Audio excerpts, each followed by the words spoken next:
ரெண்டு முட்டை பேசி கொண்டவன். ரெண்டு முட்டை என்ன செய்தான்? பேசிட்டு இருக்கு. ஒரு முட்டை இன்னொரு முட்டைகிட்ட பேசுது, எனக்கு உள்ளுக்குள்ள சில மாற்றங்கள் வருகிறது. அப்ப இந்த முட்டை சொல்லுது, எனக்கு எல்லாம் அப்படி ஒண்ணுமே இல்லை, பேசாம இருக்கு.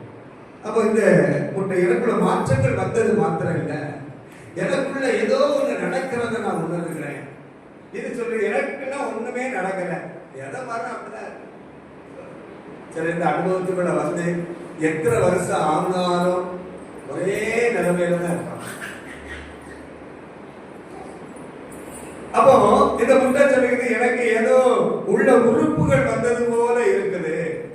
அப்ப எது சொல்லுது, எனக்கு அப்படின்னா உன்னை என்ன நீ பேசாம இரு. எனக்கு ஏதோ ரெக்க வருகிறது, இருதயம் வந்தது மாதிரி இருக்கிறது, கால் வந்தது மாதிரி இருக்கிறது. இந்த அனுபவம் எனக்குள்ள நடக்கிறத நான் பார்க்கிறேன். இது சொல்லுது, அப்படியெல்லாம் எனக்கு ஒண்ணுமே இல்லை, நீ பிதட்டாத, பேசாம இரு.